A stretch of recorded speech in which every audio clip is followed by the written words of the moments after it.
Hello, everyone. I am your host, Clifford Johnston, with the Mojave Podcast transmission. It is 9 p.m., 8/19/2026, and we're going to be looking at a few things today pertaining to Trump's ballroom renovations, also a little touchdown on the remarks that he made with technological leaders. We're going to be looking at Nick Shirley. Nick Shirley is confronting California's Stop Nick Shirley Act politicians. The Earthmaster touching on deep earthquakes, Fiji region, 3.6 earthquakes, Southern California, Wednesday update. And then ending off with Anton Petrov's studies change our perspective on the evolution of the Milky Way galaxy. So this is about an hour's worth of stuff that we're going to watch, although I'm going to add one more on there about the ballroom. Updates on that. He did pretty good explaining some stuff about why he had to make it granite, not just for luxurious reasons, but to withstand an actual pressure load from these high-end helicopters that could not actually land there. So it was more structural than anything, and as an engineer, I actually like stuff like that. It makes me happy that he's over-engineering it for future generations. That's the whole point. So without further ado, let's get down to business.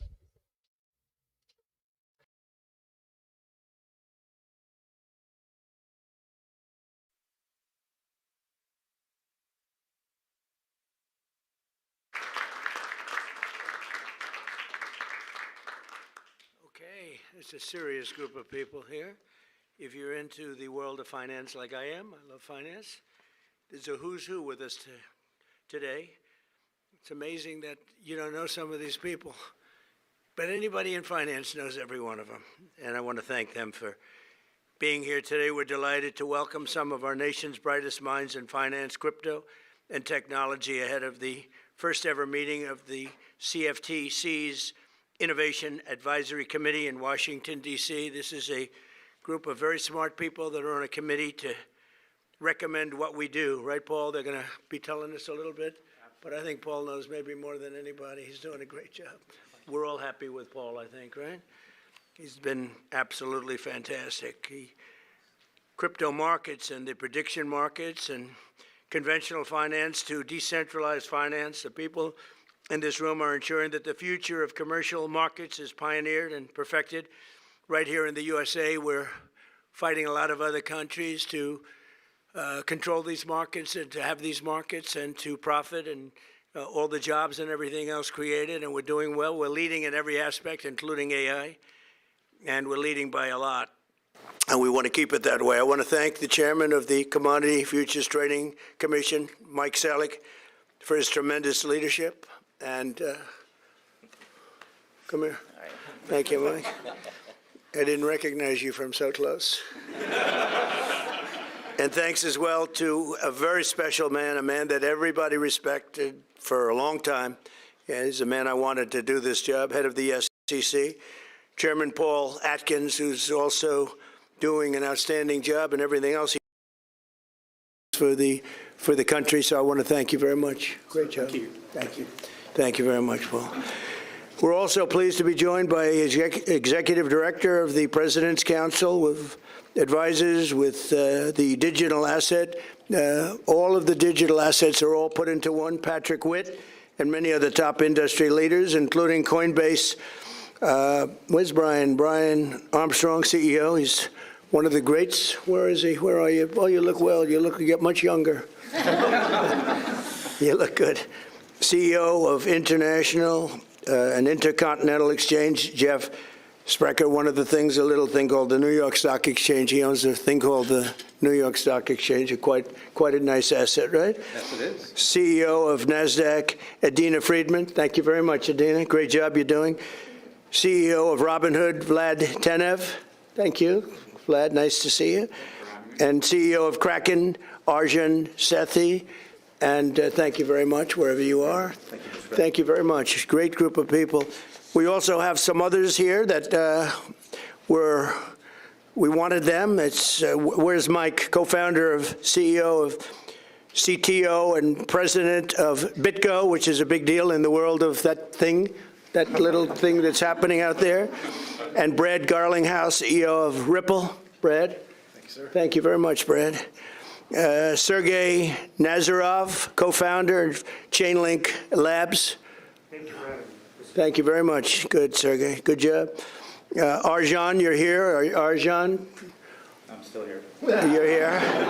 You haven't left? Peter Smith is here, and Tyler and Cameron Winklevoss of tremendous people, tremendous investors, brilliant people. Chris Dixon is here, and I think I've sort of got anybody I didn't mention, by the way. Pretty much got the whole group. Good. They gave me 4 sets of lists, and that's always a little complex. You never want to say one more than 3 times. Under the crooked Joe Biden administration, the spirit of innovation that built America was under serious attack like never before, and nowhere was that more true than crypto and other new financial technologies, where we were going to be taken to the cleaners by China and other countries. The radical left tried to crush these developments with crippling regulations, brutal restrictions, weaponization. They use weaponization, political weaponization, and constant targeting that drove innovation overseas, and they wanted to drive it out. And at the end of toward the end of the campaign, if you remember, they decided they liked it very much because there were over 100 million people that were liking Trump a lot more because I was in favor of it. They were against it, and they became very much in favor of it. But by that time, it was too late. And besides, those days are all over. That was a terrible period of time for a lot of very good, very honorable financial people. On day one, we fired Joe Biden's rogue SEC chair, Gary Gensler. I think we like Paul better. Do we agree? We like Paul better? Thank you very much. Number one, he's smarter. He's also smarter, by the way. But we fired him. We got him the hell out of here. We terminated the so-called Operation Choke Point 2.0, which is what the name of their operation was, weaponization. And we ended the war on crypto once and for all. And it's been booming. It's been doing big, and nobody's been able to break in. China would like to break in. They're still trying, but they have been able to. I signed a historic executive order banning any attempt to create a central bank digital currency. We launched Project Crypto to modernize rules so that our financial markets can move into blockchain technology. I established the United States Strategic Bitcoin Reserve, making Bitcoin a permanent asset of the United States Treasury, which has turned out incredibly well. I also created the United States Digital Asset Stockpile to hold custody of all other digital assets, and that's exactly what it's done. It's been amazing. 1 year ago this summer, I signed landmark legislation known as the Genius Act. I named it after myself. I didn't want to use my name, so I just called it the Genius Act, paving the way for widespread adoption of dollar-backed stablecoins, and that's worked out very well. Every single American benefits enormously from our country's status as the financial center of the world, and we want to keep it that way. We're leading by leaps and bounds. We've gained so much in the last 16 months like nobody can believe, actually. Not only that, but we have more money being invested in the United States than any country at any time in history. Money's coming in by the trillions.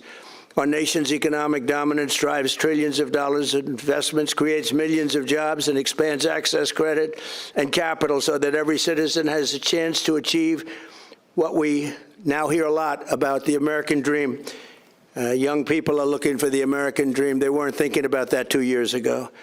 New financial technologies are extending this American dominance into the 21st century, and that's why we're focused on creating a clear regulatory framework for pioneers and builders like the people that are with me here, so that they can do business with confidence on American soil. They don't have to go to other countries to do their business. We're ensuring that America remains the undisputed leader, not only in Bitcoin and crypto, but also technologies like prediction markets, artificial intelligence, and much more. And we're leading in every single one. And I will tell you, the AI, the artificial intelligence, we're way ahead of number two. Number two is China. And I never want to underestimate China, but right now we're way ahead. President Xi's coming on September 24th. We look forward to it. We'll probably be talking about AI and a lot of other things. but we're doing tremendously well, largely because of people and some other friends of ours that are on the board, and they'll be here in 2 weeks, I understand.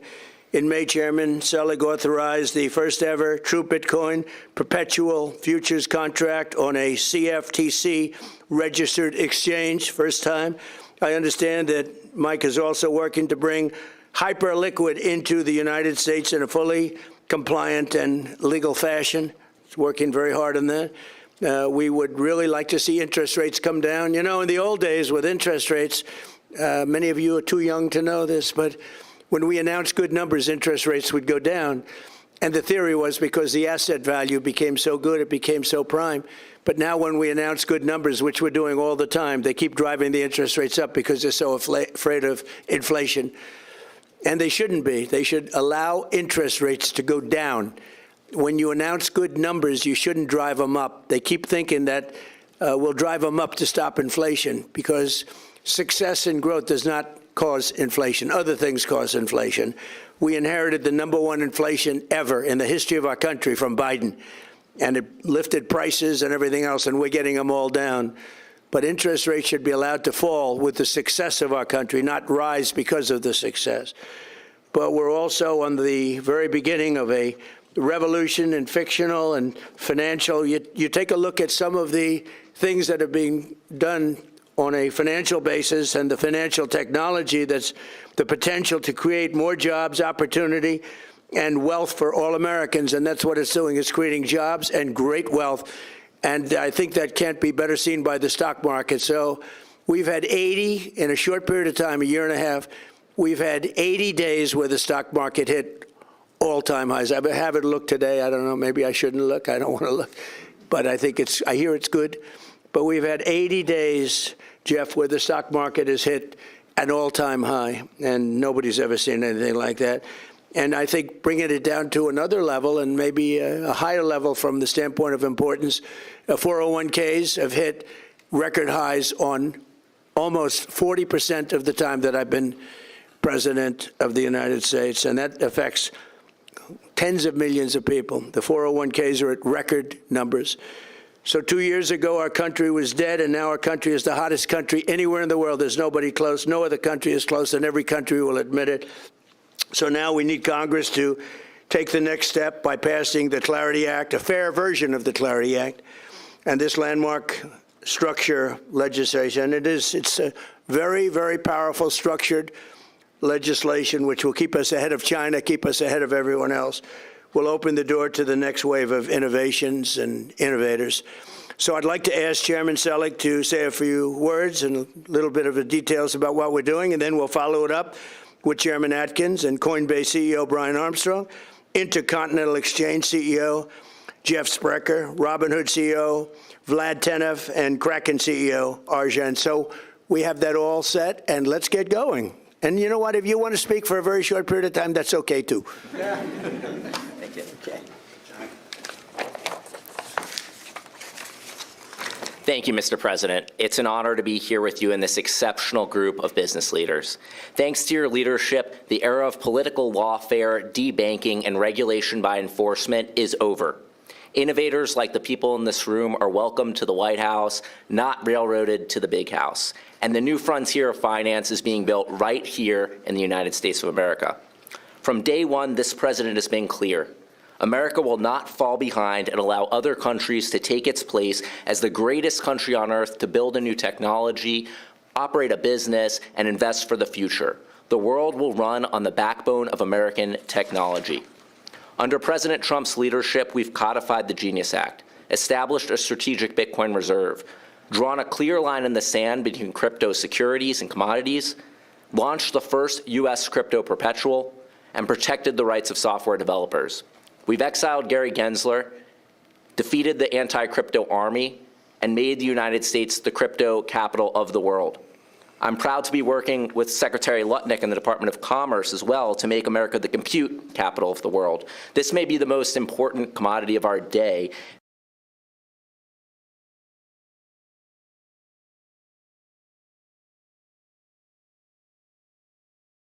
Some call it digital oil, and America needs to dominate these markets to win the AI race. We've also protected federally regulated prediction markets from rogue state attorneys generals like Letitia James, who seek to nullify federal law and drive these markets offshore to unregulated and foreign venues. American dominance in the technologies that will define the future remains unmatched. We are truly in a golden age of American innovation. Now, the United States has a choice. We can either write the rules that define the next generation of financial markets, or we can let other countries write them for us. With Congress advancing the Clarity Act towards the finish line, we stand ready to implement the bill once the President signs it. But we'll use every tool available to move the President's pro-innovation agenda forward in the meantime. Tomorrow at the inaugural meeting of the CFTC's Innovation Advisory Committee, I look forward to sharing more details on our regulatory path forward. A path forward that provides greater certainty for innovators while reinforcing confidence in our markets for decades to come. This President has assembled an extraordinary team of entrepreneurs, builders, investors, and business leaders advising in government, like David Sachs, of course, and Patrick Witt. This real-world experience has already brought valuable perspectives into policymaking, and it will continue to pay dividends for the American people. Innovation depends on regulatory clarity. Clear rules create confidence, confidence attracts investment, and investment creates jobs, strengthens our markets, and keeps the world's best talent building here in America. Mr. President, thank you again for your leadership and for making American innovation great again. The work we're doing now to shape the future of our great nation will do measures for decades to come. Now, I'm honored to introduce the most pro-innovation, pro-free market SEC chairman in America's history, and it's not Gary Gensler, of course. It's Paul Atkins. So, Mr. Chairman, please.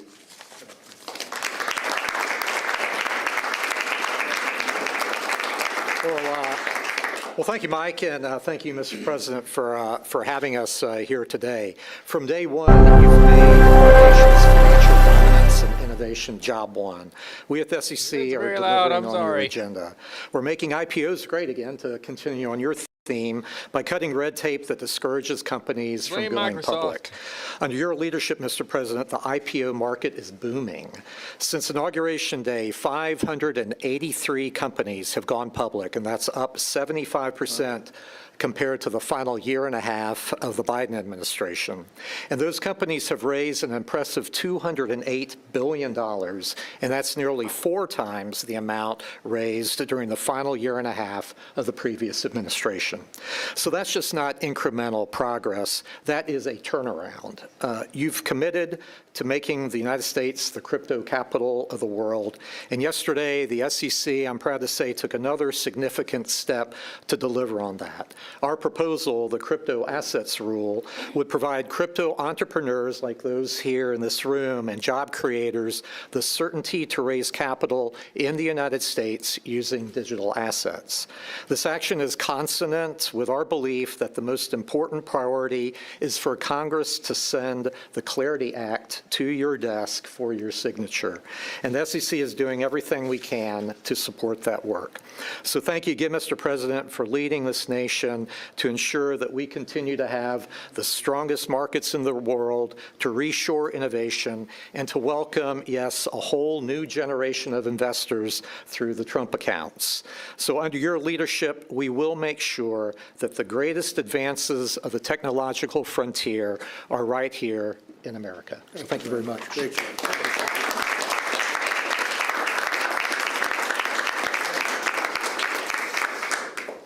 Well, this morning I was thinking back to the 2024 campaign where the president, I think, very astutely recognized there was millions of voters in the United States who felt disenfranchised by the prior administration. And he made a commitment at that time to make America the crypto capital of the world. And within weeks of taking office, delivered on that promise. And it started first with this executive order, which came out ordering the agencies in his administration to take steps in this direction. He shortly thereafter appointed 2 of the most competent and pro-innovation regulators anywhere in the world, Chair Selig and Chair Atkins, and of course fired Gary Gensler. There was that big applause line at the Bitcoin conference, which was powerful. And of course, the Genius Act was another milestone just in the past year, along with the Strategic Bitcoin Reserve, et cetera. And just this week, I have to commend Chair Atkins for publishing this new rule that allows crypto projects to raise capital in the U.S. for the first time. There's clarity on that. And Chair Seelig, we're excited to attend the advisory committee meeting tomorrow to make progress there. So an incredible amount of progress has been made, and I think what's most important next, of course, is this September 15th vote that we have with the Clarity Act. This would make all of the progress that this administration has made durable into the future, so it could survive for decades and decades to come. And make no mistake, there are folks out there who they want to see this legislation not happen, right? Maybe some of the big banks don't want the competition from crypto companies. Other banks are leaning in and have endorsed it, which I think is really powerful. And so if we all come together, I think we can get this bill over the finish line and hopefully get more than 60 votes come September 15th. Thank you. And it's very bipartisan, I would say, so you Very- could say that. Very much. That is true. A lot of Democrat support. There's hundreds of pages of changes that have come in from the Democrat side as well. It's a true bipartisan compromise, and yeah, it's a great work product. So up next, I think, is Jeff Sprecher. Sorry. Thank you. Mr. President, I just wanted to tell you that, that your trade policies of fair trade to bring back jobs and businesses from overseas, your energy dominance policies to fuel the next generation of technology in the United States, your big, beautiful bill that created incentives for investments has led to the records that you're hearing about in our stock markets, the record number of IPOs. And as you know from working with my wife who works on private businesses, there's a record number of business formations in this country right now.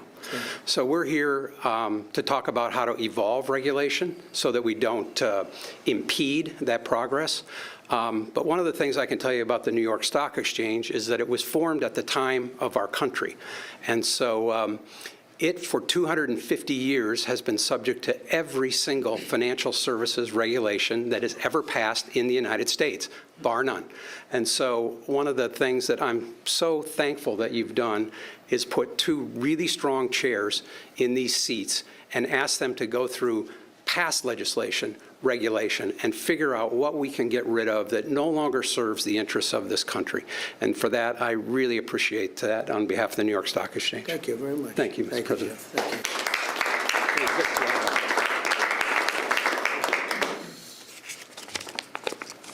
you. Mr. President, thank you for bringing us together and for your work to ensure the next generation of Americans has a stake in the country's economic success through the Trump accounts and many other things.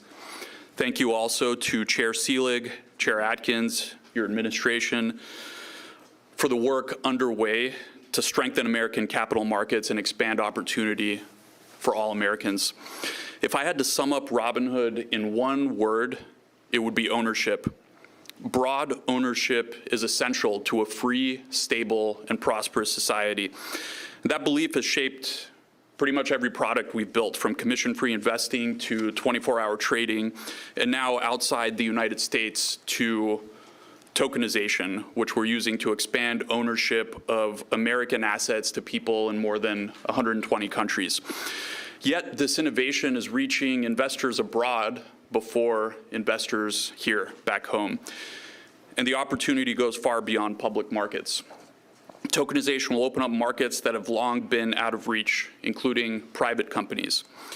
Today, too much economic value is being created before ordinary investors get a chance to participate.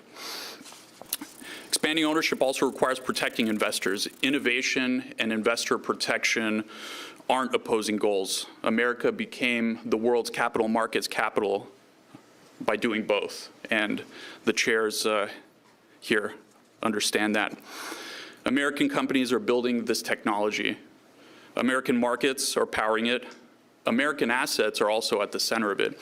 American investors should not be the last to benefit. We look forward to continue to work together to expand ownership, build the next generation of capital markets, and ensure America leads the way. Thank you. Great job. Arjun.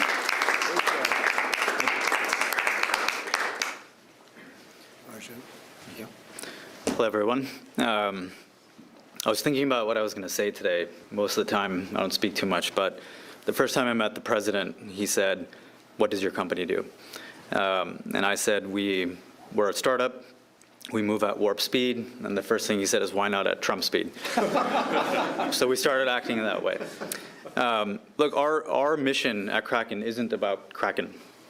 Brian created Coinbase, Vlad here, you have ICE, NASDAQ. They created the world markets. And all we're trying to do is make sure that everyone in America has the ability to be able to succeed in the same way that we did. And that's essentially how we think about it. So our motto at Kraken has been fix money, we fix the world. Thank you, Mr. President. Thank you very much, Ray.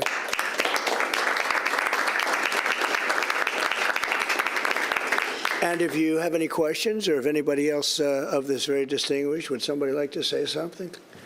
My male models who happen to be genius, they're brilliant and they look good, right? But anybody, would you like to say something? Go ahead, please. Just want to thank you, Mr. President, for all of your leadership. America should lead in crypto and win in markets like prediction markets. And with your leadership and your administration, you're helping America lead here and become the crypto capital of the world. So thank you very much.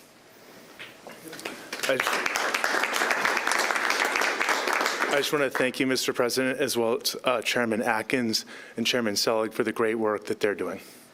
Thanks. Thank you. Yeah, I just want to say that what Chairman Selig and Chairman Atkins are doing and the President has enabled with his leadership is actually working. So if you look at stablecoin usage and adoption, it's increasing the usage and distribution of the US dollar at higher and higher levels than our industry has ever seen, specifically because of the Genius Act and the movement of more and more treasuries into stablecoins and therefore into more and more hands across the world. And now the tokenization of equities, thanks to Chairman Selig's and Chairman Atkins' great work and collaboration and actual work together rather than working against each other as before, is going to distribute US equities globally and increase the distribution of those. So, we power a lot of these applications and companies, so we know what the numbers actually are, and they're massively increasing because we have regulators and leadership that enables the success and distribution of these US-based assets. So there's actually a very real and tangible outcome that's really now benefiting the US and adoption of US-issued assets and the US dollar. So I just want to mention that it really is working and hitting all-time highs. So thank you very much. Thank you. So if you have any questions, we have a meeting next week with the AI people. The top people are coming in, so we can talk about that. But we're leading by a lot with AI.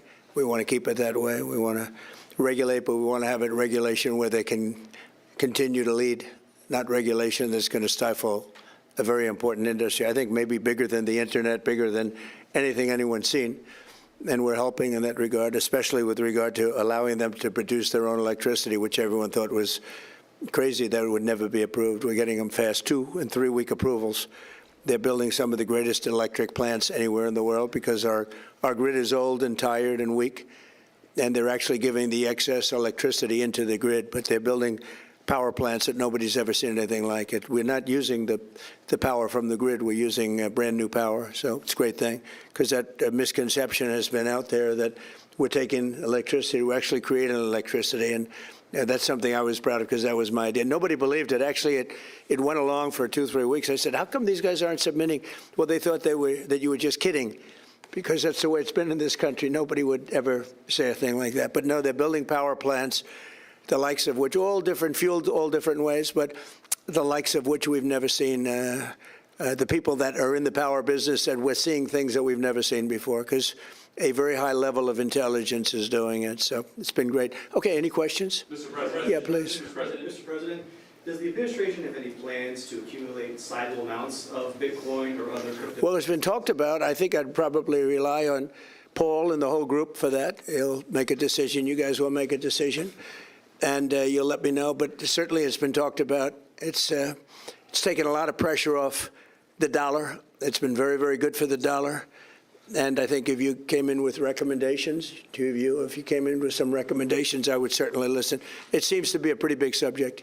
Yes, please. Hi, President Trump. I have 2 quick questions. Go ahead. Don't get around here much. So my first question is, we're talking about AI and crypto a lot. Right. You won overwhelmingly with working class Americans in 2024. Tens of millions of working Right. class Americans many of them, they say, we love President Trump, but we're still cautious about AI and Yeah. crypto. What do you say to those who are still reticent to embrace this innovation? So I think it's a great question, and I think it's going to create a lot of jobs. It's going to create success. It's going to create tremendous innovation medically. I mean, they're coming up with already, amazingly, they came out with something today that I looked at it having to do, I won't go into the details, but having to do with a pretty unstoppable disease, and all of a sudden they're coming up with answers that they never thought were possible and things that they never even would have thought about.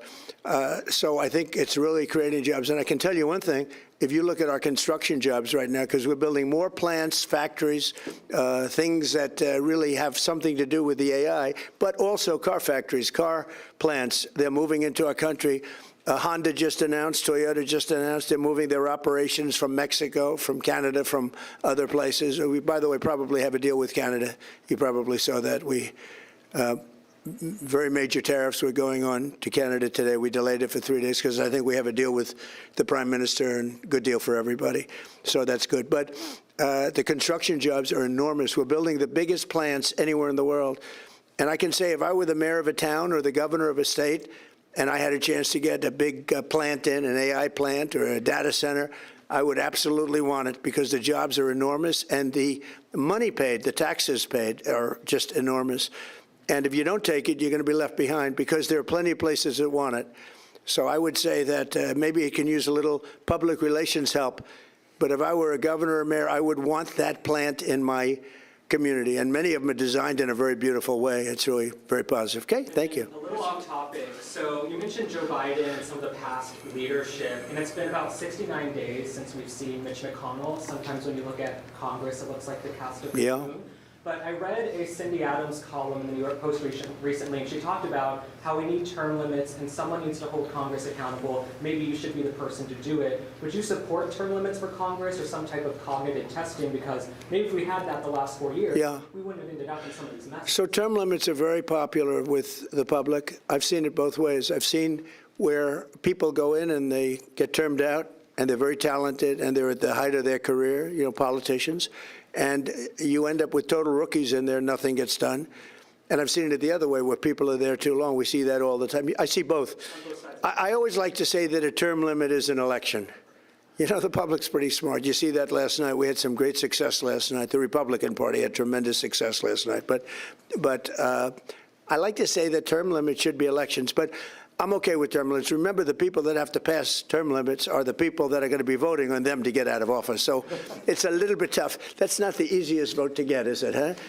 But I'm okay with it one way or the other. I do think elections really term people out. Mr. President, I want to ask you about Canada, but first, the Treasury Secretary says that we could see the most impactful sanctions on Iran this week. When will they come, and what else could be sanctioned on Iran? Well, we have things that we could sanction. We have very draconian sanctions, and we'll see what happens. Right now, the strait is open.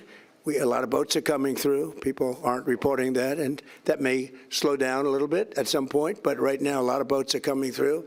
The naval blockade has been extremely effective. Zero, I mean, literally, while it's up, and it's been for quite a while, you know, except for a couple of little pauses where we opened it purposely with a deal. But the deal didn't terminate, you know, the deal didn't turn out to be what they said, you know, when they tell us one thing and they do another. But the blockade has been 100% successful. No boats have gotten into Iran, but they are getting in for other places. But we'll see. We're going to see what happens. It'll either be extremely good and oil prices are going to drop like a rock, or we'll continue to do exactly what we're doing. You know, they were talking about $350 a barrel, and it's today 84, 85. And we are getting a lot of oil out. But the other thing that's happened is people have found other alternatives, which they never thought about. Texas, Alaska, Louisiana, and other places. In addition, a lot of pipelines, record numbers of pipelines are being built.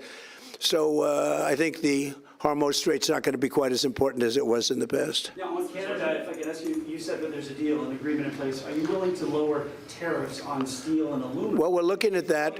Yeah. Well, we're getting zero for our farmers. You know, farmers have been hurt very badly by Canada, and they won't be paying any tariffs anymore. And we may bring some of the tariffs down to a level where other countries are, because Canada was paying a higher tariff. Canada was paying us a higher tariff. So we are Look, we have a very nice relationship with leadership right now, and we'll see. But we did a 3-day pause. It was supposed to be a 50% straight across the board tariff that was going into effect at 7 o'clock this morning. And I delayed it at the request of Canada for 3 days so we can iron out the details.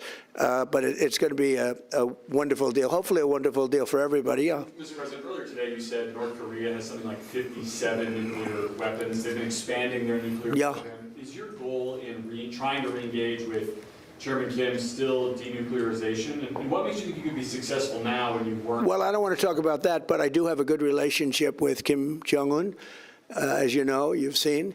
He didn't like Biden. He didn't like Obama. He didn't like anybody, but he likes me, and I just got along with him very good. We had great meetings. We speak, and I think our nation, and I think other nations, frankly, whether it's Japan or South Korea, they're a lot safer if I'm president than if somebody else is president. Now, I didn't like the fact that we're doing these massive military exercises, really against North Korea. It was an exercise against North Korea. When I'm friendly with him, when we have, I don't see anything happening for certainly 2.5 years. It's not going to happen with me, but I don't see anything happening. And I was not happy when South Korea said, no, they're not interested in helping us with the Hormuz Strait, and yet they get 60% of their oil from the Hormuz Strait. I said, would you like to help us? He said, no, thank you. I said, that's nice, please, thank you. He made us a lot of money. I didn't like that. So I felt that to do we were doing a massive war exercise. I thought that was very insulting to somebody that, frankly, has been, during my term at least, very well behaved. Yeah. On the bond market, is the administration done enough to stabilize the bond market after yesterday? Well, I think it is, but I mean, it's very sad. Every time we do great, we announce great numbers, the interest rates go up. And they go up because they want to stop inflation. They should go down because the country's strong. You know, I see countries like Switzerland where they're the #1 lowest interest rates, 0.5%, and we pay 3.5%. And yet, if we stop doing business, for instance, I have the absolute right to cut off all business with a country like Switzerland, like anything. So why are they prime if I can cut off the business and they are no longer functional? And yet they're considered to be like an elite country. And I don't want to single them out because there's 60 countries like that.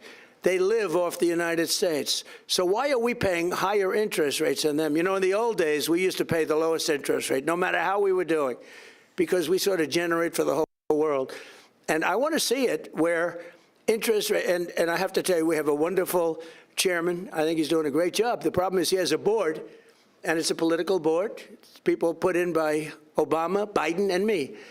And there are quite a few members still left, as you understand. And so they vote to raise interest rates. I don't know if they're doing it because they think they're doing a good thing or because they like the politics of it. But my point is, years ago, 25 years ago, when the country announced good numbers, interest rates went down because we had a stronger country. Now when we announce good numbers, the better they are, the worse it is for interest rates. So we could have a GDP of 10 times. You know, they say, oh, it's going to be 3 times or 4.1. We could have a GDP of 10, 12, 15 times if they just leave us alone. Let the rates go down. We should pay the lowest interest rates. You know, every point of interest is $600 billion. Think of that.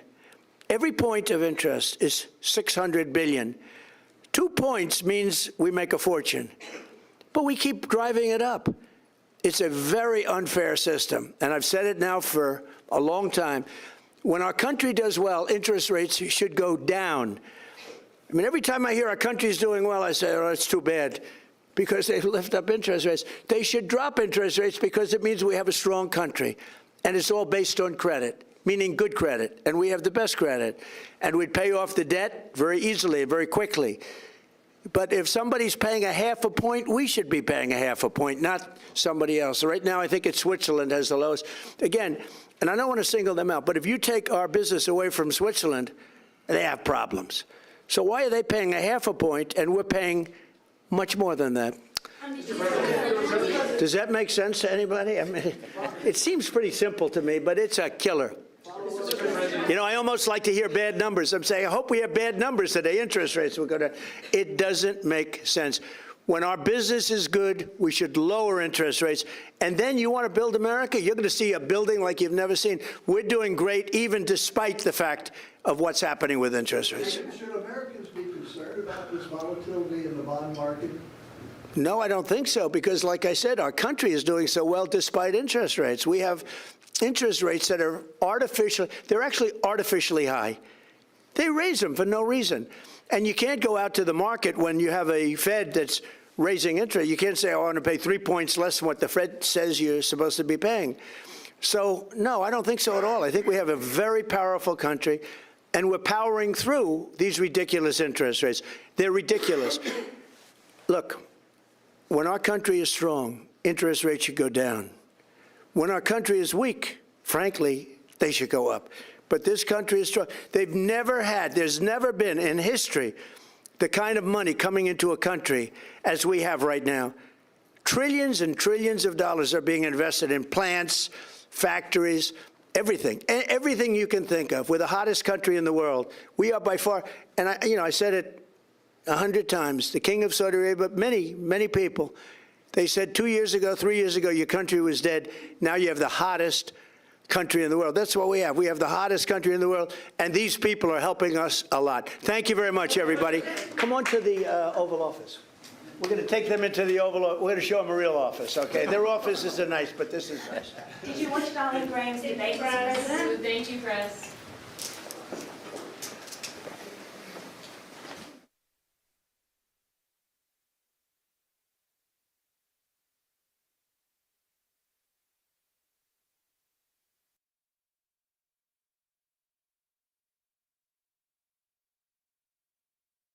It's official, we've entered the era of self-securing software.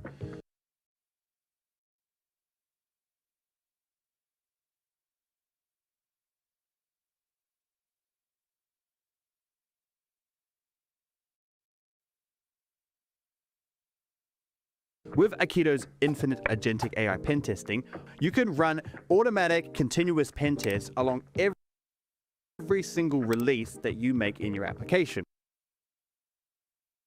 And do you think there's any conflict of interest with you being the AG's wife here? You're doing such a good job, you're making their life miserable, and they're trying to figure out a way to stop you. Wow, you have a lot of them. Well, How many of them do you have? There's public reports. Right now, they're passing the bill AB 2624, aka the Stop Nick Shirley Act. This bill was made by Mia Bonta. She's an assemblywoman who also happens to be the wife of the Attorney General, Rob Bonta, here inside the state of California. So meanwhile, you have the Attorney General who's supposed to go after the fraudsters, but his wife is currently making bills that would make it harder for fraudsters to get exposed, and it would actually penalize those that go out and search and expose the fraud. AB 2624, aka the Stop Nick Shirley Act, is made to protect immigration support service providers. But what is an immigration support service provider? Well, an immigration support service provider includes, but is not limited to, nonprofit offices, DOJ recognized entities, community legal clinics, law offices, accredited representative sites, and healthcare facilities that provide services to immigrants. Whether it be illegal or a legal immigrant, your tax dollars are funding these entities. So therefore, let's say you go out and you expose a Leering Center inside of your community. Well, if that Leering Center gives you a piece of paper and says, hey, you cannot publish that video, therefore you cannot publish the video. That is a direct violation of the First Amendment. And then let's also say that immigration support service provider claims reasonable fear.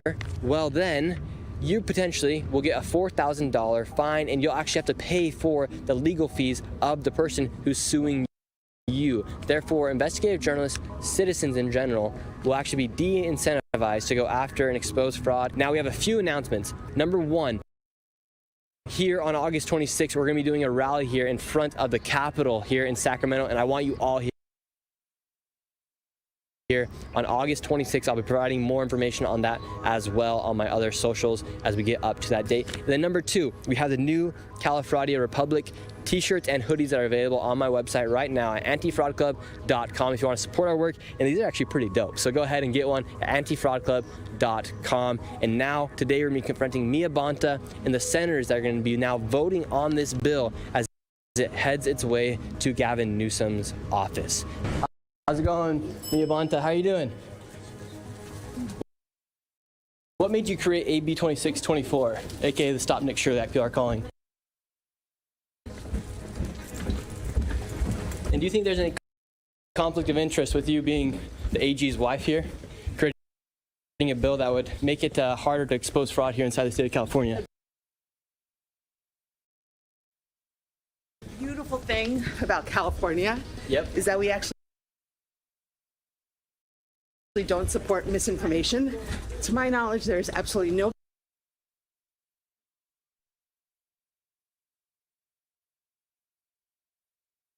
bill that is being considered by this legislature called whatever you reference it as. Yes, the official title is AB 2624, but after people read it and saw what it included, it'd make exposing fraud and make it harder, especially in immigration support service providers. The other beautiful thing about California is that the American public, the California public, is actually aware when they're receiving misinformation. This isn't misinformation. I have it right here. As you are offering right now. And Mia Bonta. And that is my stance. Thank you so much. And you actually just removed evidence 1070 from the bill on the last amendment, which actually takes away any protection that a journalist would have to expose fraud inside immigration support service providers. Get out of the way. That's how you want to roll? It's right here on screen. I put it on the paper. And your public. But unfortunately, it is not what the actual bill does. Thank you so much. It actually is. Thank you. And right here we have it on paper. They removed evidence code 1070, which is the only thing that protect a journalist here inside the state of California. And if Mia Bonta really believed in her bill, she would be able to actually have a conversation about it. Mia Bonta, we finally got her. We are looking to confront her, and she literally ran away and she couldn't answer any questions, and she would not even discuss the bill that she created. And now let's go and confront the senators that are going to be voting on this bill. Yeah, Senator Jesse, on the AB 2624, aka the Stop Nick Shirley Act, your own committee had analysis saying that there's First Amendment concerns, yet you voted to pass it. Why'd you do that? Senator Jesse, any answers? We're just asking you a question on behalf of the people here. Any response, or why would you pass a bill and support a bill that you literally, your own committee, said flagged First Amendment concerns? Senator Jesse, come on now. People are going to be wondering why you're not answering any of these questions. I'm citing your own committee. Anything? We have got to the point where literally anybody can build a fully working app without knowing how to code. This is Base 44. This is a first look at the current industry-leading AI app builder, and you wouldn't believe the kind of apps that people are creating. Anything? Fire 'em.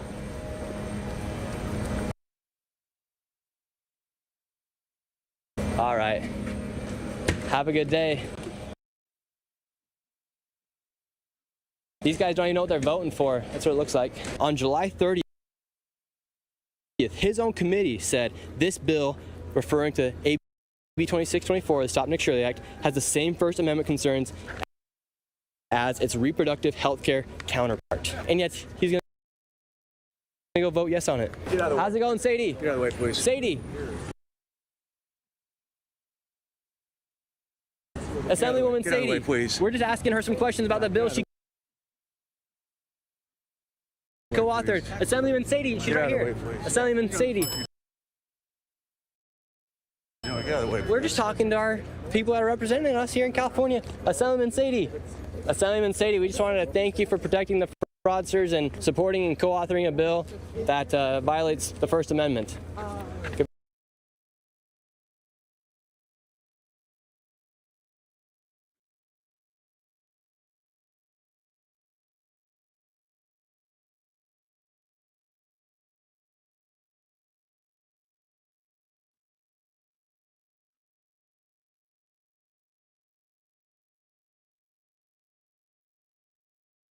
Goodbye, Assemblywoman Sadie.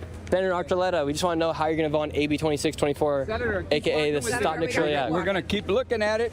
What do you think about it? Maybe you should find someplace else to be. Why? This bill is going to affect a lot of Americans and people here in California that pay for a lot of these immigration support service providers. We want to just talk to our senator. He's not your senator. Why not? Keep going, buddy. Can we just ask you a quick question? Who said that? He said you're not our senator. No, who is that? Somebody in the general public? He looks I like am he's the a senator security for man. the state of California, Exactly. the 30th Senate District. Exactly. We got to get inside. Hey, why are you so mad, sir? We're just trying to talk to the Not representatives. bad at all. Have a great day. Word has gotten out that I'm here, and that's why all these people are coming out with these random security people. These are not real security guards that are coming through with them. They're just grabbing people before they head out, and they're saying, hey, make sure Nick Shirley does not get to talk to the senator. Oh, look, we have another senator coming right now. Okay, but before we get to the senator, I want to tell you guys about the sponsor of this video, and that is Opus Clip. Opus Clip is more than just an AI clipper. They're actually the fastest and most powerful AI growth tool for all creators. For me personally, just in the past 28 days, it's helped me get over 90 million views and get over 100,000 followers on a new Facebook page. It saves me so much time and quite frankly, so much money. And Opus is so simple to use. All you do is you upload a YouTube video into Opus, and Opus will come out with tons of viral shorts and videos for you to then post on all of your platforms, from TikTok to Facebook to Instagram to YouTube Shorts, you name it. And what I use is a feature called their bulk schedule feature. I'll go ahead and select all the videos that Opus just made for my recent YouTube video, and then I'll go ahead and schedule those videos on all my platforms. Opus will even make the captions for me and schedule those videos to post. It saves me so much time, and Opus just came out with their new AI upscaler feature that makes your videos go from a low grade quality to a better grade quality just through the power of AI. It's super simple to use, and I promise you, it's so easy to use that even my mom uses it. If I can use it, I guarantee you can use it. And for you guys watching this video, Opus is going to hook you guys up with a sweet deal. You get 4 months at 50% off. All you have to do is go to the link in the description down below or in the pinned comment of this video. I promise Opus is a game changer, and the senator's coming right now. Let's go confront him.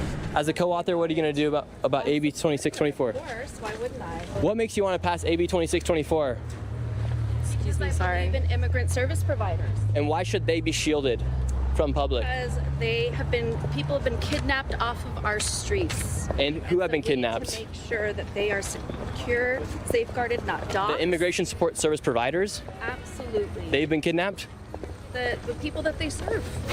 You know this, you're not brand new. I know you're smarter than Are you saying they've been kidnapped by ICE, the illegal migrants? Is that what you're referring to? They've been kidnapped by ICE.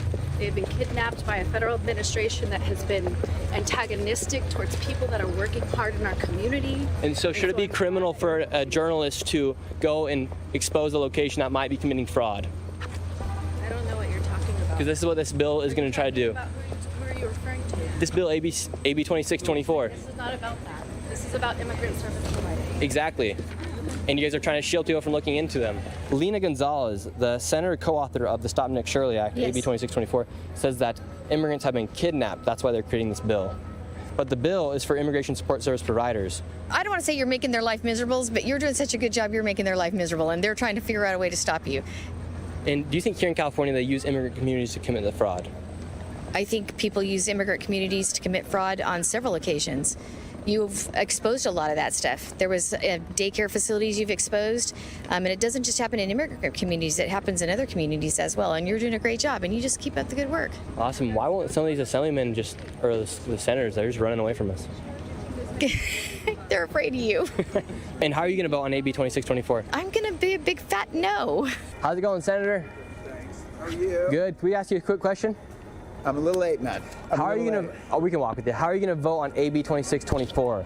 I've not reviewed it yet. What do you think about it? I can give you a little breakdown on it. I got to take a look through, man. All right. Well, go it's essentially making it illegal to expose fraud inside immigration support service communities. Do you think that's a good thing? Well, thanks for being here. I got a lot of... He says he doesn't know about it, but yet he'll be voting on it. The most relaxing game for left-brained thinkers. What if there was a game? No pay to win, no ads interrupting you, and no mandatory tasks forcing you to log in every day. Wouldn't that be something you'd actually want to play? That's exactly what Tile Survive is. You can focus on building, expanding, and growing your base without any systems getting in your way or breaking your flow. Start from a small area and slowly turn it into a fully developed base. Every upgrade, every expansion, it's all your decision. The entire pace of the game is completely up to you. Play as long as you want and develop however you like. Take it slow and relax, or push forward and... Scott. Thank you. And how come you guys took away evidence code 1070 on AB 2624? Have a good day, Nick. Wait, why'd you take away See, they just run away. Pardon me, guys. Another thing about AB 2624 is there's this thing called Evidence Code 1070. It's California's SHIELD law. And after the pressure we put on them, they then put it inside the bill so journalists could continue to do their jobs when they go and cover immigration support service providers. Well, the last amendment they made, they hurry and literally just crossed it out. And so that Evidence Code 1070, the California SHIELD law, stripped away any protection that it would give to a journalist for going and investigating potential fraud taking place inside an immigration support service provider. How are you going to vote on AB 2624, aka the Stop Nick Shirley Act? Oh, are you kidding? It's against the Constitution. It's against free speech. The governor should be sending you a thank you letter. I did send you a thank you letter. And why do you think here in California specifically they're trying to make it harder for people to expose fraud inside of immigration support service providers? Maybe they're trying to hide their supporters for their campaigns. I have no idea. I'm not in their head. But it's insane that we're not prosecuting these people who are stealing. California doesn't have a revenue problem. It has a wasteful spending problem. You uncovered the wasteful spending in Minnesota. You came here in California, and I thank you for coming to California. Sasha, you're a co-author of AB 2624. What makes you want to pass AB 2624? Well, this is a bill that's really intended to protect child care centers. I know you have concerns, and I've seen your post online that you're worried that it's targeting you, and I want to make very clear that this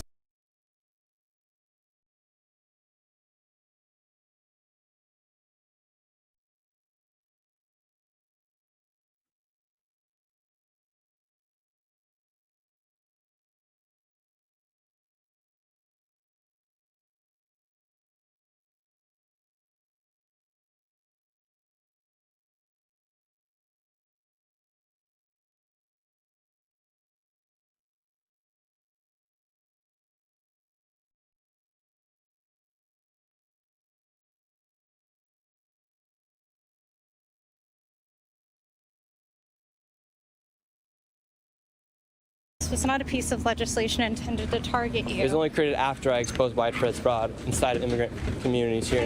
I think there's some more larger concerns about what's happening. But this fraud's pretty, it's real. The work you do is important, and it would be great if we could get you to focus on some key issues, Nick. I'll see ya. Have a good one. I don't know about you guys, but I think our tax dollars being wasted, I think that's an important issue. Senator, how are you going to vote on AB 2624, aka the Stop Nick Shirley Act? I'm voting no because I believe in transparency and accountability, and we need more of that in California. Do a lot of these legislators know what they're voting and passing? I don't think they do. If you were to actually sit down and think about how you're casting your vote, for me, the first thing I'm always asking is it going to make life more affordable for Californians? And the second thing, is it about transparency? Is it about accountability? And if it's not those three things, I'm not voting for it. And it's kind of interesting how here in California, when I go and speak with the legislators, lawmakers, and politicians inside of this building right here, the moment I ask them a question about what they're bringing about for the people of California, they start running. And as we were interviewing the last California politician, this happened, and just wait until we reveal who this man is. Mia Bonta, do you think her creating a bill that would make it basically illegal, give someone a $4,000 fine for looking into immigration support service providers? Did you guys hear that Nick Shirley has a small penis allegedly? Wow, that's so adult of you. Did you hear about this? Nick Shirley allegedly has a small penis. Well, I don't know. This is what they're reporting. Have you seen this? Well, the reports are wrong. They're reporting. Well, we don't know. Prove me wrong. No, I'm not. I don't do that. Prove me wrong. It was good enough for Charlie Kirk. Prove me wrong. You don't want to do that. Well, if you consent. I mean, we are in California. They do support pedophiles. I think you're over 18. So there are news reports happening that Nick Shirley has a small. Do you have any comment on Nick Shirley's allegedly small? Out here, alleged small. It's risky for him to be out here. He could be banned or criminalized. You know. Exactly. So, I don't think there's having a small. Is that a criminal? Are you going to introduce that legislation, Assembly member? Hey, sir, well, to look at your penis, you'd have to lift up your fat to even look at it. So I'm out, you should work on that before you allege somebody else about their own. Thank you so much. I'm packing. I don't know what to say here on YouTube, but I'm doing just fine. That guy has to lift up a flab to literally look at his own. Wow, you have a lot of them. Well, I How many of them mean, do you have? there's public reports, and so, we're just, hey, gentlemen, have you guys heard these public reports? Nick Shirley allegedly has a small. There's an investigation going on, if you like. There you go. Thank you so much. There's an active investigation. Look at all the Citizen ones here. journalists. Show people how many you made. Show people how many you made. How many copies Citizen you made. journalists doing citizen journalism. You don't have a camera here, pal. No, I'm a citizen journalist. There's cameras everywhere. Have you been to America? Oh, you're using a flock camera? Flock cam. Well, I would beat you to the joke. It's good. So, Nick, are you here to dispel any rumors I mean, the people are saying, the people have a lot of words. I wouldn't want to show you. I didn't ask you to show me. I didn't ask you to show me I'm anything. doing just fine. To see yours, you have to literally lift up a This flap of dude fat. is Look at yours. I don't know what you're talking about, Nick. You literally Prove have him to go wrong? like Is this that what this is? Does he just have to like pull it It's down too bad right that your now shirt in doesn't the have a middle of union public bug on it, because but I he's guess a that's pedophile or part of your something? brand. Like, what is this? Does not having union bug also imply like small energy? Is there a lot of small energy happening? I do not have small energy. I think you do. It's a grown man. I mean, I don't have. I'm not. There people aren't reporting on me having a small. Like I don't have any reports, but I don't think anyone ever made a report on you. Period. I mean, I would look. I mean, it's all over the internet. If you're so proud about who you are, say your first and last name. My name is also Nick. Say your first and last name. See, this is not about me. It's about Nick Shirley. Say your first and last name, but if you're proud about who you are. And now, who is this man that would come out and put such a false statement on a paper to put all around Sacramento? Well, his name's actually Terry, and Terry is the Chief of Staff of the California State Assembly. So this man is the Chief of Staff of the entire Assembly of California, and this is what he's doing with his time. What's up? Hi, oh, can I get a photo? Oh yeah, you can get a photo.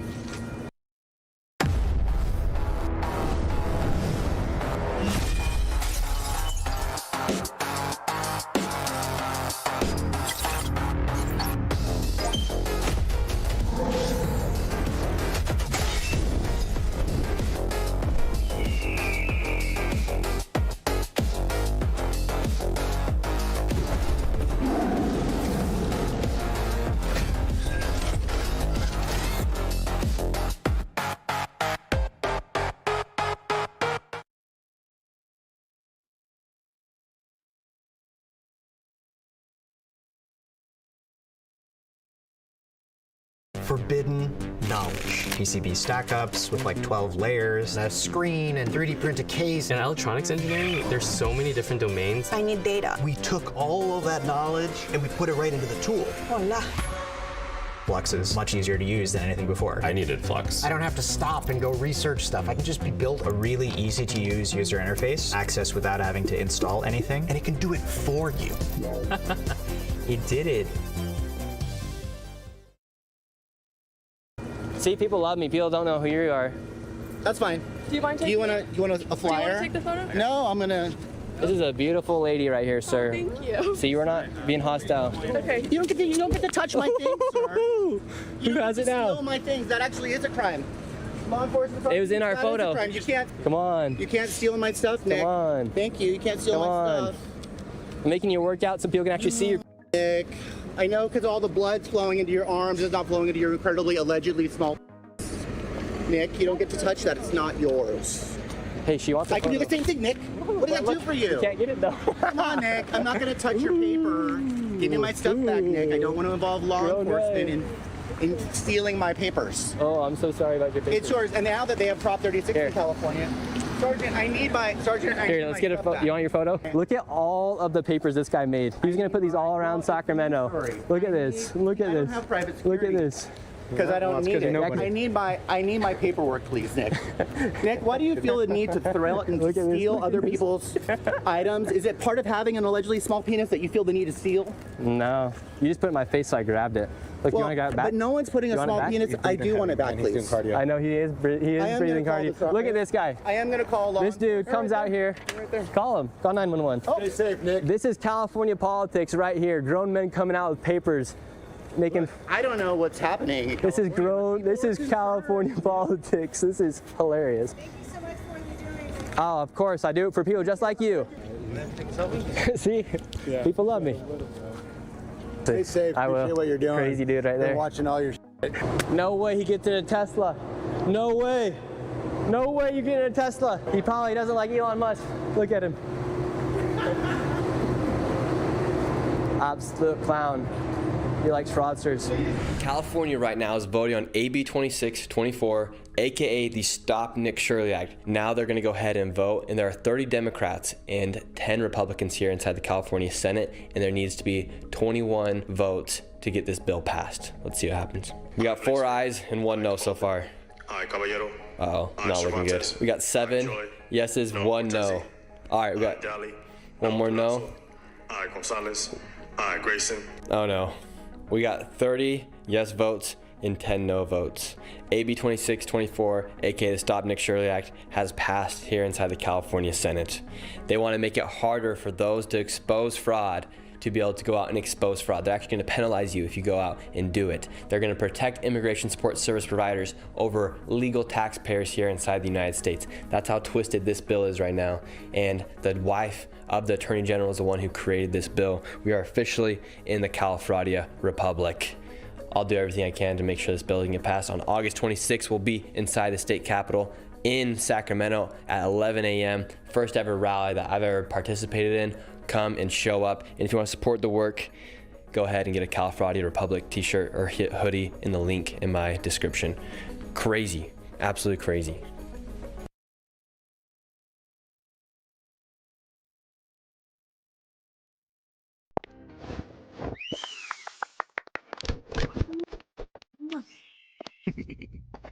He gave them some weird drink. They got diarrhea. Not enough toilets. What do we do? Squat or sit? He picks squat. Problem solved. Now they're having fun in the rec room. Then they want to expand it. He builds a factory instead. They work 16 hours a day. He made a lot of money. Get himself a gold toilet or fix the public bathroom. He chose the gold toilet for himself. Then the public bathroom broke down. They start a riot.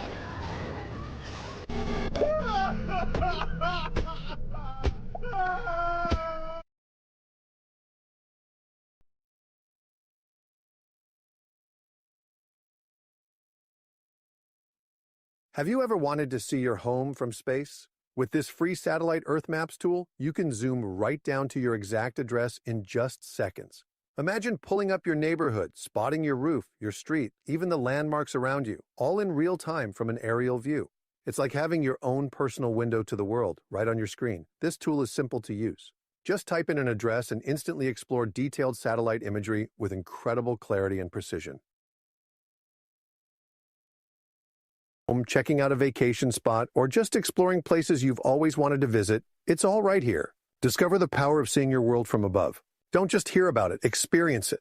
Try this free satellite Earth Maps tool today and see your world like never before.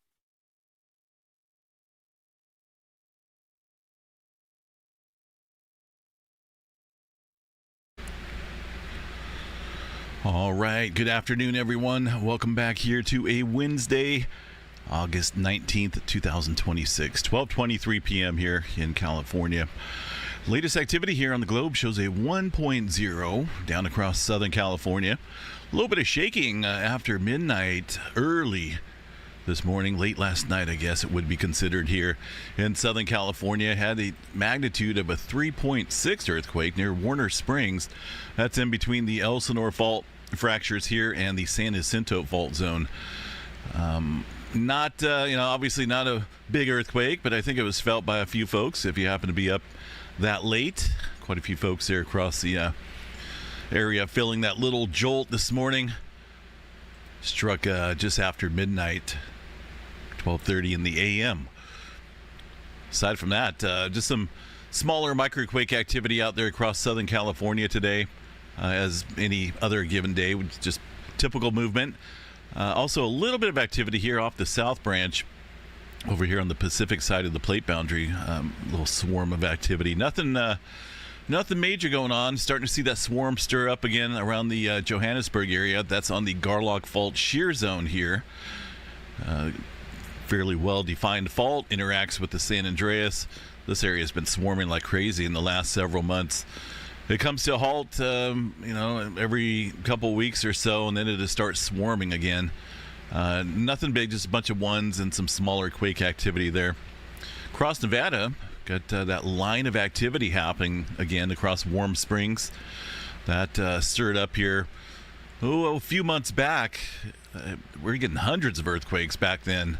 Now, only 17 being reported, but may start to swarm up again. I mean, 2.9 in the three-pointer from yesterday. And a bunch of other smaller quakes there outside of Tonopah, north of Warm Springs. I'm tempted to go out there and see what's going on. See if there's any Warm Springs out there. Northern California, one earthquake there across the southern end of the Cascadia, 13 miles deep for a little 1.4, but that's pretty small earthquake. Pacific Northwest, a little bit of activity north here of the border with Canada, a little 2.9, and a couple other smaller events there across Washington. Let's see what we got here for Yellowstone. I don't see much of anything showing up, but we will verify that before we move on. We'll check out the Yellowstone seismograph station here. Hello. Let's see, this one, there we go. I was going to say, it should be working. Maybe a couple smaller events there yesterday. I don't see much of anything going on right now. This is the current date and time, just after 12 or close to 12:30 here. So, but pretty quiet out there across Yellowstone. Nothing major to report across the rest of the country, just oil fields out there and earthquakes. Little cluster down here across the Fiji area. Got a bunch of deep earthquakes here from yesterday, and that continues today with a recent 5.4, 346 miles deep for that quake. It's a little deep swarm of activity stirring up there. You can see it on the Earthquake 3D globe as well. As far as the Indonesia area, Flores, Indonesia, where that 7.7 struck here a few days back now, still seeing a lot of aftershock activity. Let's double check my map here. This is from last night. 1370 was the number count. We'll refresh this and see how much it goes up. 1370, so just over 100, about 120 earthquakes here added on to the map since last night. That's a lot of earthquake activity. Yeah, so 1, 2, 3, 4. Look at that. 1,234 earthquakes of 3.0 to 3.9. There's just still a lot of activity stirring up here, folks. I don't see it dying down yet. On the USGS map, you know, they're not going to show every single earthquake that's happening out there, but as you can see, we're still seeing a bunch of 5s, a whole bunch of 4s, and I'm sure a lot more smaller quake activity, 120 of them since last night. You look on the EMSC model here, it's still continuing. Purple circles there just the last hour alone, so there's still a bunch happening. It's not dying down yet. What are we at? 5 days now since the 7.7. Still seeing an enormous amount of aftershock activity. Let's see what we got here for areas north. Meet Dip Trace 5.3. Route a trace and it walks around obstacles. Reshape. A couple earthquakes here around the Banda Sea, 4.9. That one's super deep though. Let's see, is the USGS reporting that?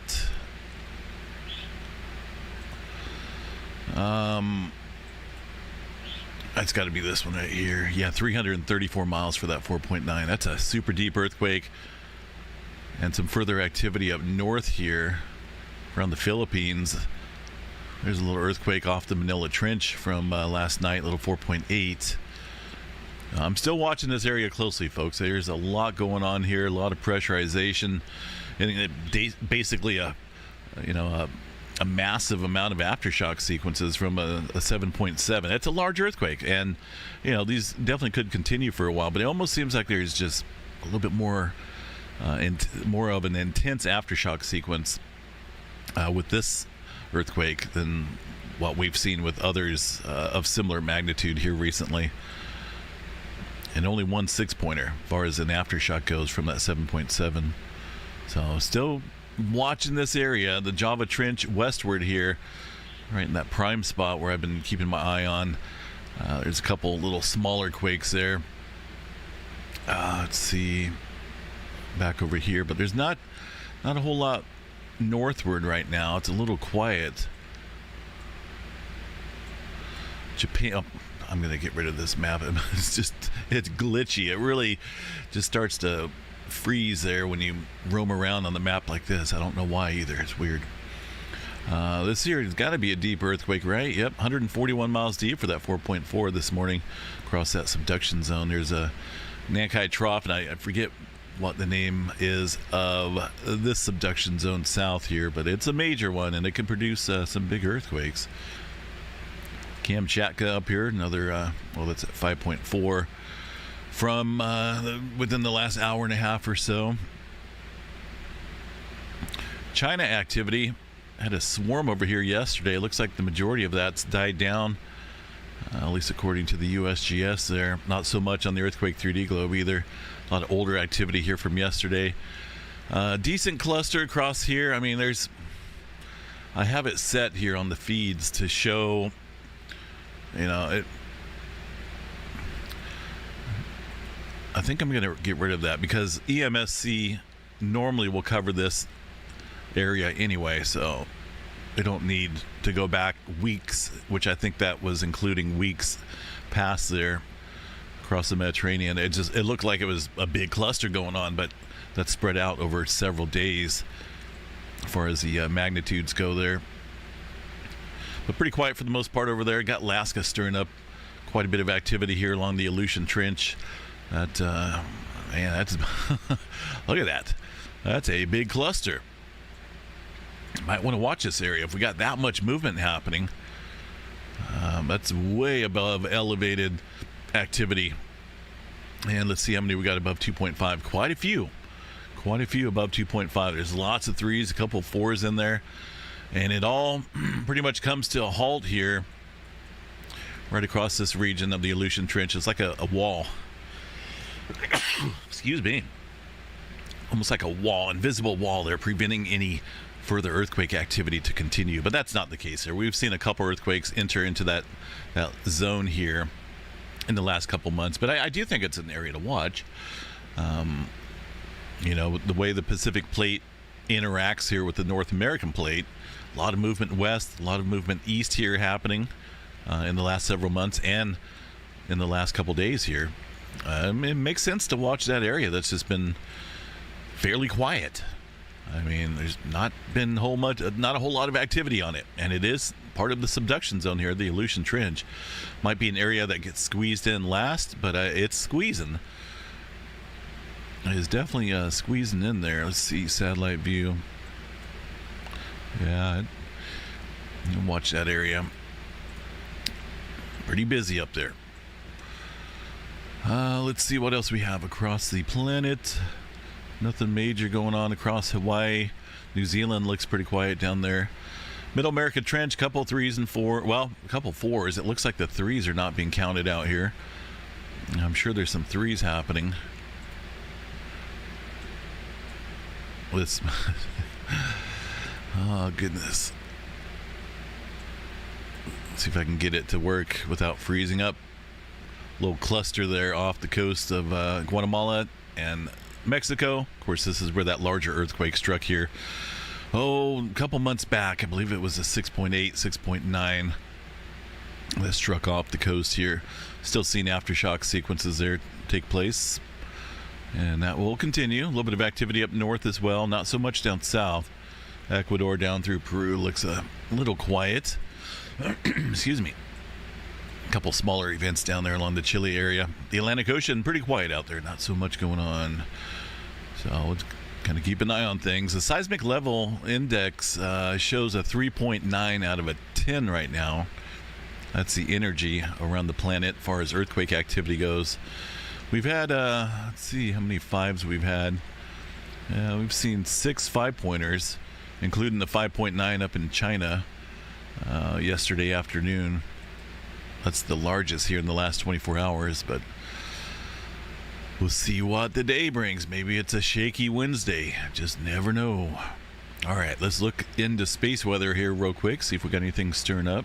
Ooh, look at that. Near M flare. Maybe it did peak up in the M flare category. An M 1.0. How about that? Let's see. Did Kevin cover that?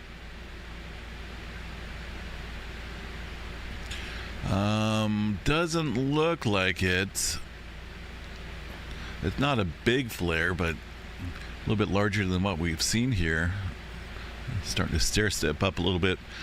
It almost looks like it's this active area back over here. Actually, we got 2 of them. One on the far side, or just about ready to stretch out on the western limb there and be out of sight, out of mind as far as this area goes. But we do have an active area coming into the Earth-directed view that is currently flaring with, it looks like some decent C flare activity Let's see if we can see the magnetogram image here of it. There we go. Looking a little bit active out there. Some complexity there within the polarities of that sunspot. So all grouped up together. So we'll have to watch that here in the coming days. It may spark off some stronger flares. But I need to see the back end here just a little bit clear, because there may be further magnetic complexity areas back behind it that we can't see yet. So hopefully tonight we'll get a little bit better view. If not tonight, definitely tomorrow. Either way, that's an active area that is flaring right now. So flare threat, 5% chance there for X flare. M flare at 35, C flare around 95% chance. As far as aurora activity goes, we did have a little bit here in the last 24 hours as far as the KP index. Maybe unsettled conditions tonight, but really not expecting much of anything. No major solar storm headed to the planet. All right, what else we got here? I guess we'll check in on the asteroids here real quick, see if see if there's anything new here. Just looking, that was discovered August 15th, just a few days ago. August 16th. So I'm just kind of looking here, seeing if there's anything up close proximity, and I just don't see it. There's quite a few, but a lot of these are 30, 40, 50 lunar distances away from the planet here, so nothing of anything worth mentioning for now. Severe weather outlook. We do have a couple different slight risk categories out here down in Arizona and a couple other states. Tornado threat limited there in the green. Looks like Indiana, Missouri, Tennessee, a couple different states out here, but not a huge threat, just a 2% chance there. A little bit of a damaging wind gust could be associated with those thunderstorms today. Notice the hatched areas. Also a little bit of hail, not so much. So there's just a 5% chance out there for You write the words. What if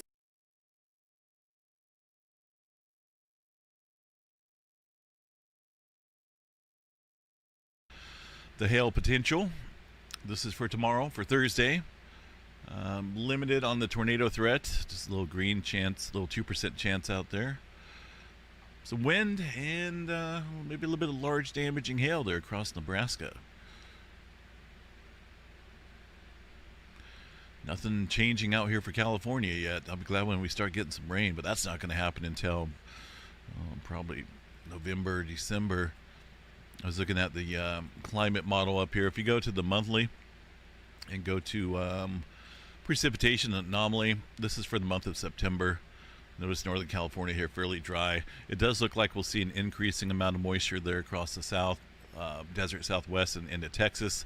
I know Texas could use a break from all the heat. This is for September. For October, looks increasingly dry out here for California. Normally we don't get a whole lot of rain in October, but we'll see some. And into look at all the rain down south here, though, quite a bit. Into November here, that's when things start to change, and we'll feel the effects of the strong El Nino, as we'll see elevated chances for above average precipitation here. This is for November. December, quite a bit of rain there, above average. This is for January, February, March, and then it dries out there in April. And this could change, obviously, but this is what the CFS model is picking up on far as precipitation anomaly in inches. So in Southern California, should get a decent winter as well when it comes to these strong El Ninos. But up in the Pacific Northwest, yeah, the folks up there in Oregon and Washington normally are a lot drier. And it looks like that will be the case here with this strong El Nino come our rainy season. All right, what else we got going on here? Seismograph stations out there look pretty quiet. Not a whole lot going on. I mean, there's a couple smaller spikes here on Petrolia or Renda area, but I don't see anything major coming in. for now. Everything's working good with the app. Just going to leave it running here for a couple days and make sure that it's stable, that there's no memory leaks, and I just want to not mess with it and just leave it as is. Make sure all the seismograph stations stay up and whatnot. And so far, so good. And then I'll make a couple more enhancements on it, and then I'm gonna make it an executable file with Windows. Right now, it's just running off the Python program here, but anyway, it's looking good, I would say. We'll see you guys out here tonight for the Wednesday night update. Take care. Have a good, safe day.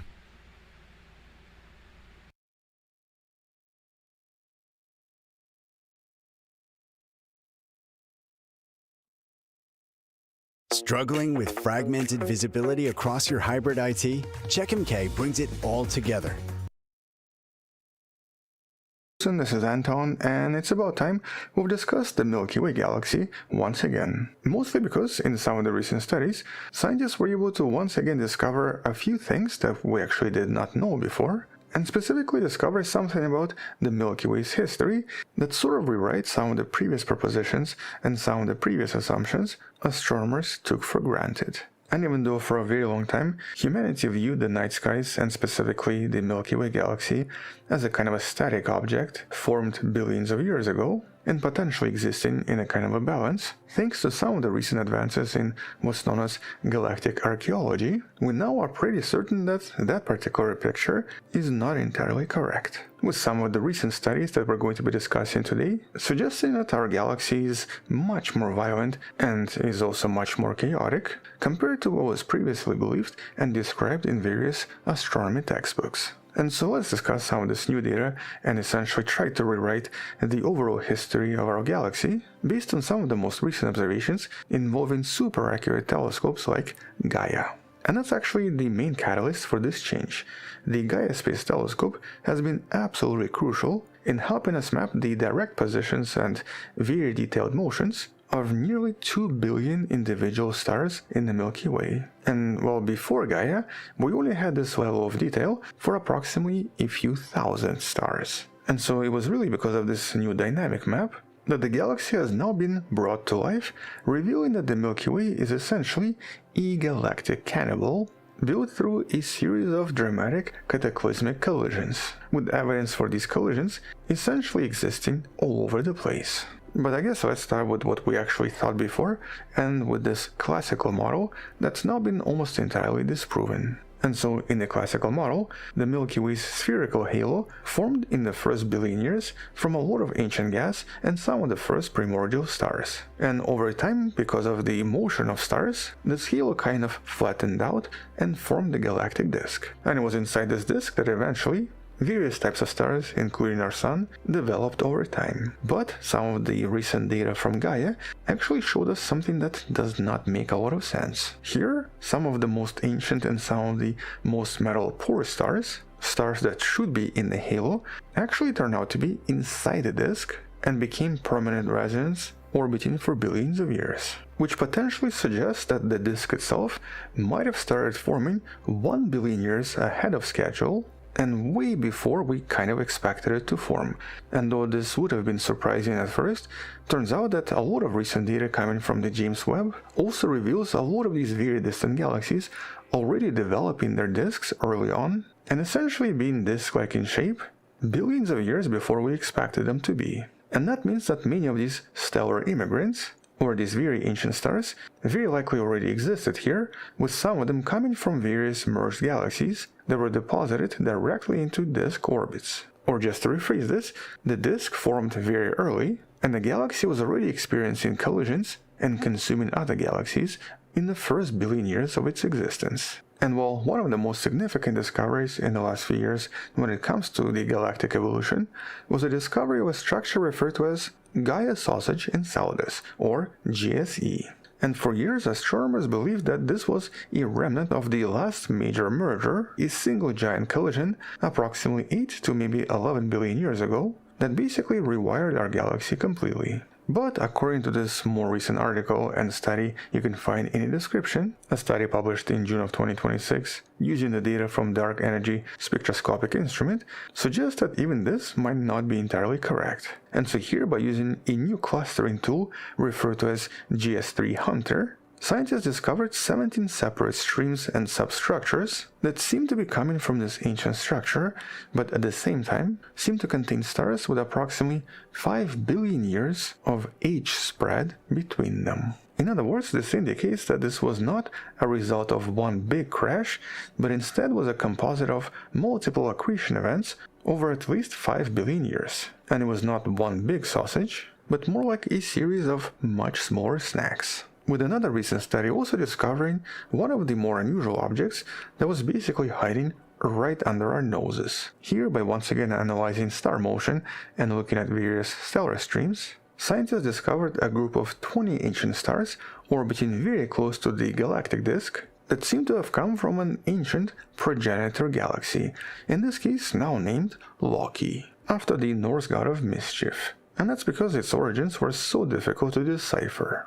And what makes this galaxy interesting is that its stars seem to move in both prograde and retrograde motion, or basically along with the galactic rotation and then against it, with computer simulations suggesting that this only happens when the merger happens extremely early on, before the Milky Way settled into its stable spinning disk. In this case implying that this was very likely one of the first building blocks of the galaxy, absorbed at least 10 billion years ago. And speaking of surprises, apparently our galaxy also seems to contain some kind of a hot side and cold side, based on some of the more recent observations from eROSITA X-ray Observatory. And so here, based on 2024 observations, scientists found that the southern half of the galaxy is approximately 12% hotter than the northern side. Something that at first appeared to be a little bit mysterious.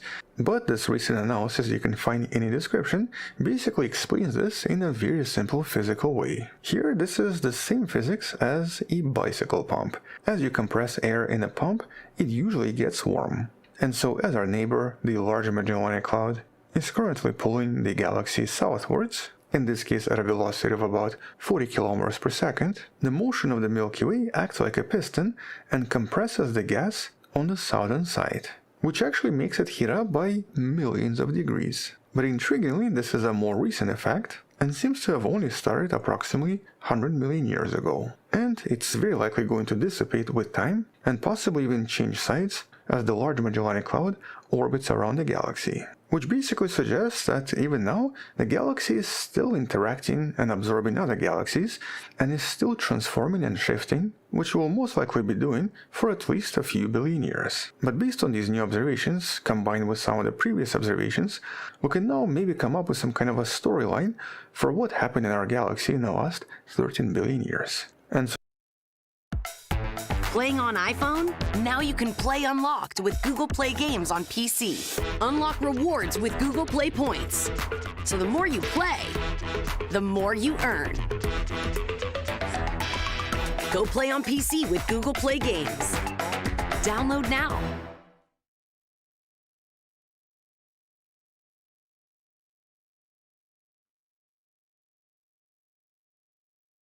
You, just you, building your app on Base 44. Describe it, and it's real.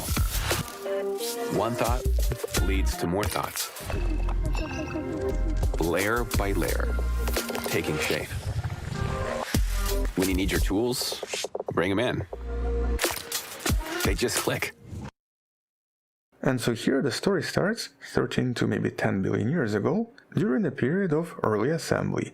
And so contrary to the classical model, where the spherical halo forms first, we now know that the galactic disk very likely started to appear almost right away, potentially forming at the same time as the halo, just like with those other galaxies observed by the James Webb at the edge of the universe. But as it started doing so, it also started to attract a lot of ancient building blocks. And that's because the young Milky Way was built entirely by consuming smaller dwarf galaxies, and one such galaxy was now nicknamed Loki. It was very likely consumed approximately 10 billion years ago, eventually scattering into many different groups of ancient metal-poor stars orbiting around the galaxy in all sorts of directions. But sometimes around the same time, or maybe even a little bit before that, Milky Way went through a particularly significant merger with a very large galaxy referred to as Kraken. A galaxy that was discussed in one of the videos in the description and that potentially contributed to most of the assembly of the galactic inner regions, because this was a huge galaxy that got absorbed. And so here, between 11 to 8 billion years ago, the so-called teenage peak, there might have been several collisions, including the absorption of the Gaia Sausage Enceladus structure, that even though it was believed to be a single event, turned out to be something much longer lasting, very likely involving continuous mergers for at least 5 billion years. And in this case, it might have also involved several different galaxies, and was not just one single crash. And so this was basically a kind of a galactic growth spurt, which is why it's sometimes now referred to as the teenage years. And well, the result of these collisions was quite obvious. A lot of shockwaves. And so many of these shockwaves that are technically moving through the galaxy even right now triggered massive bursts of star formation, first approximately 11 billion years ago, and then several times afterwards, including 5 billion years ago, with one of these shockwaves eventually forming the solar system. All of this was the result of gas clouds compressed and forced to collapse through the continuous interaction of all of these galactic collisions. And well, then the galaxy reached its adulthood. This is essentially the last 8 billion years. During this time, Milky Way enjoyed a relatively stable structure, at least compared to many other spiral galaxies, which actually allowed its thin disk, the disk where the Sun resides, to form as a kind of a stable structure, settling in a permanent rotation where many stars, like our Sun, eventually evolved. But obviously, even today, there are still some interactions and continuous evolution, including the fact that one of the sides is just a little bit hotter. And so technically, the Milky Way is not in a stable state, but instead is continuously interacting with the Large Magellanic Cloud and Small Magellanic Cloud, while also remaining on a permanent multi-billion-year collision course with the Andromeda Galaxy and the Triangulum Galaxy. Which of course means that in the next 5 to 6 billion years, things will once again get a little bit more hectic, and there might be more star formation, more star evolution, and more exciting star systems, like the solar system, forming somewhere out there in the future Milky Way. And so even after all this time, the Milky Way is still being actively sculpted, and will definitely evolve into something different in the future. But these types of studies also remind us that a lot of stars we see in the night skies are not just sparkly points of light, but are technically fossils with chemical and dynamical fingerprints that allow us to then piece together a story of migration, survival, and constant change, which basically presents our galaxy as a very complex and continuously evolving massive megastructure that's still going to be surprising us for years to come as new discoveries are made and additional data is collected by surveys like WEAVE and Foremost, which will probably help us discover more hidden galaxies and additional motion in the galaxy we never expected. But until these future studies and observations, that's all I wanted to mention. Thank you for watching, subscribe, come back tomorrow to learn something else, support this channel on Patreon where you can find additional videos without any ads and can DM me directly, or by joining a channel membership that grants you early access. You can also support this channel by buying the Wonderful Person t-shirt in the description below. Stay wonderful, I'll see you tomorrow, and as always, bye bye.